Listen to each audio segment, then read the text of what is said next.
Hello, this is Jeff Barnum reading the Supreme Court syllabus in Trump, President of the United States et al. Versus Barbara et al. Certiorari before judgment to the United States Court of Appeals for the First Circuit. Argued April 1st, 2026. Decided June 30th, 2026. Chief Justice Roberts delivered the opinion of the court in which Justices Sotomayor, Kagan, Barrett, and Jackson joined.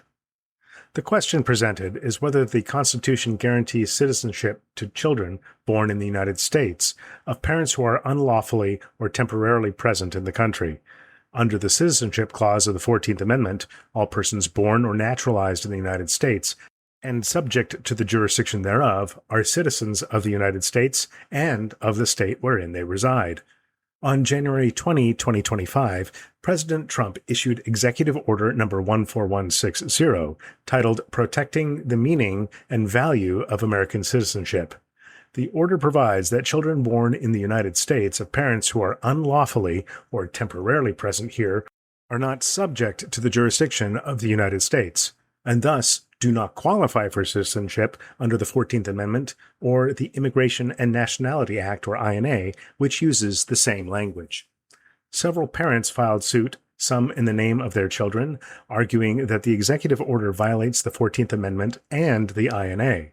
The district court agreed, provisionally certified a nationwide class of children who would be denied citizenship by the order, and preliminarily enjoined the order's enforcement. This court granted certiorari before judgment. Held. Children born in the United States to parents unlawfully or temporarily present are subject to the jurisdiction of the United States and are citizens at birth under the 14th Amendment's Citizenship Clause. The Citizenship Clause must be understood in light of its historical context, from the English common law to the widespread condemnation of the court's decision in Dred Scott v. Sanford, 19 Howard 393, a Supreme Court case from 1857. Under the English common law, children born within the sovereign's dominions owed a natural allegiance to the sovereign who protected them at birth, regardless of how momentary and uncertain their presence. Such children were therefore natural-born subjects. The same rule applied to children born of parents subject to expulsion. The rule's exceptions were narrow. Children born in lands the sovereign did not control, children born in areas temporarily outside the sovereign's control, and children of foreign ministers by a fiction of extraterritoriality. This common law of citizenship, known as jus soli, or the right of the soil, crossed the Atlantic and prevailed in each and all of the states after American independence. The rule was applied even to the novel situation of quasi-sovereign Indian tribes who maintained dominions of their own, such that Indians born under those dominions were not citizens, but members of alien and sovereign tribes. In a nation of immigrants, jus soli's broad scope took on particular importance, assuring that children of foreigners, including those here on a temporary sojourn, would be American citizens by birth alone. In Dred Scott v. Sanford, the court departed from the common law and adopted the view that blood, not soil, determined citizenship. It held that those descended from slaves could not be citizens. The decision was met with shock, and abolitionists swore to undo what the court had done. In the midst of the Civil War, Attorney General Edward Bates issued a landmark opinion citing key authorities, including Calvin's case and Kent's commentaries, rejecting the premise that citizenship is ever hereditary, and declaring that every person born in the country is, at the moment of birth, prima facie a citizen, without any reference to race or color. The exceptions were few. The small and admitted class of the natural-born composed of the children of foreign ministers and the like. Following the war, Congress sought to turn Bates's opinion into law by enacting the Civil Rights Act of 1866, which made citizens of all persons born in the United States and not subject to any foreign power, excluding Indians not taxed. The act was simply assumed to invoke the common law rule. What the Civil Rights Act began, the 14th Amendment and its repudiation of Dred Scott would finish. The 14th Amendment's Citizenship Clause mirrored the common law's criteria for citizenship, starting with territory, a child must be born in the United States, and ending with sovereign power, a child must be subject to the jurisdiction of the United States. A child born on American soil and subject to American law was made an American citizen. Even the language of the clause is that of the common law, echoing cases and treatises that describe the common law rule, and its principal author explained that its language was simply declaratory of the law of the land already. The citizenship clause's key phrase, subject to the jurisdiction, refers to the power of the United States to govern those within its territory. The scope of that power was settled largely by Schooner Exchange versus McFadden, 7 Cranch 116, a Supreme Court case from 1812, where Chief Justice Marshall explained that jurisdiction referred to the full and complete power of a nation within its own territories, susceptible of no limitation not imposed by the nation itself. The narrow exceptions to jurisdiction arose where exercising jurisdiction would degrade the dignity of foreign sovereigns, most frequently in the case of foreign ministers. But private individuals who traveled to the United States for business or caprice were amenable to the jurisdiction of the country. Children born in the United States to parents unlawfully or temporarily present here are thus subject to the nation's jurisdiction. The court's precedent in United States versus Wong Kim Ark 169 U.S. 649, a Supreme Court case from 1898, confirms this rule. For nearly 2 decades after the amendment's ratification, the executive branch viewed the citizenship clause as simply an affirmance of the common law, with the limited exception of the children of foreign ministers, and others with rights of extraterritoriality. But the end of the Reconstruction era brought uncertainty.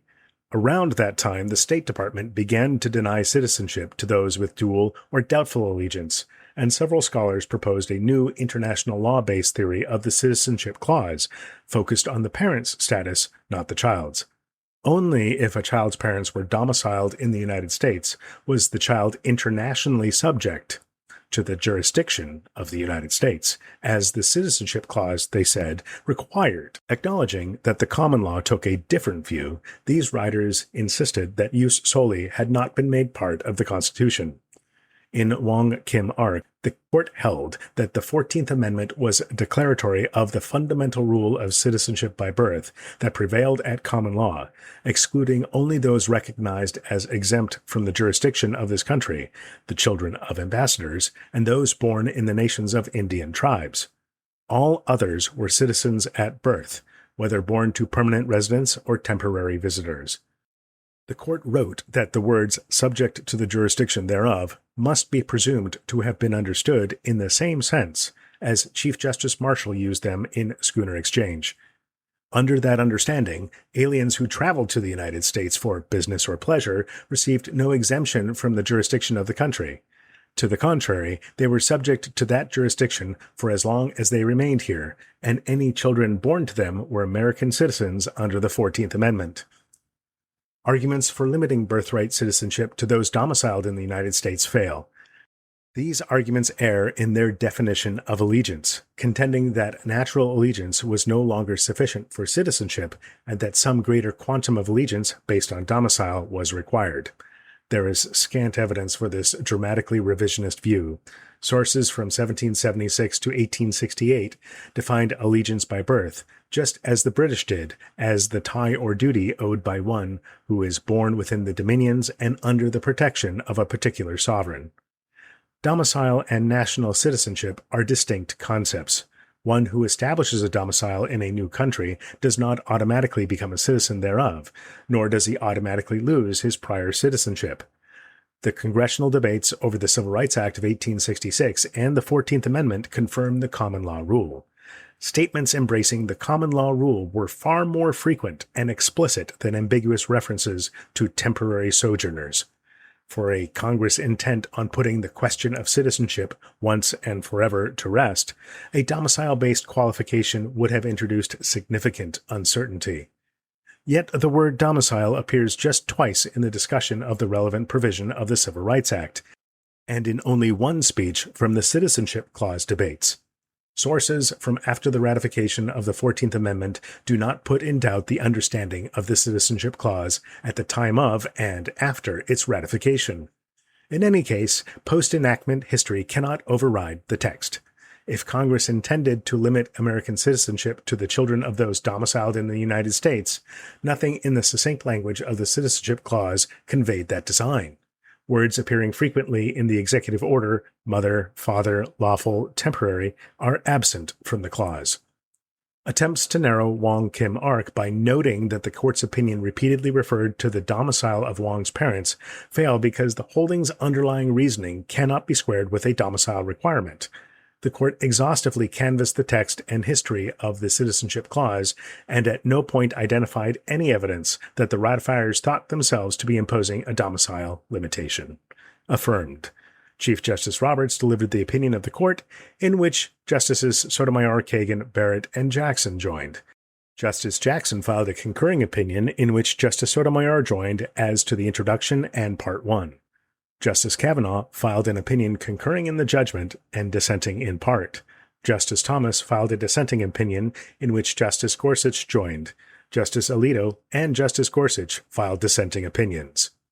Thank you for listening.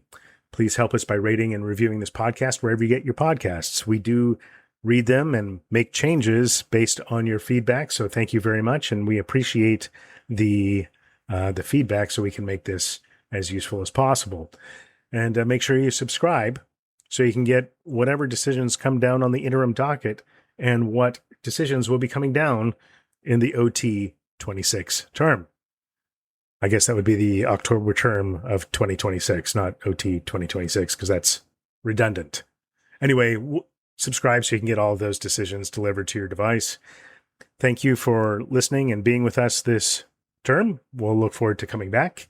And if you wish to communicate with the podcast, please email us at scotusdecisions@gmail.com or click the link in the show notes. Thanks, and have a great day.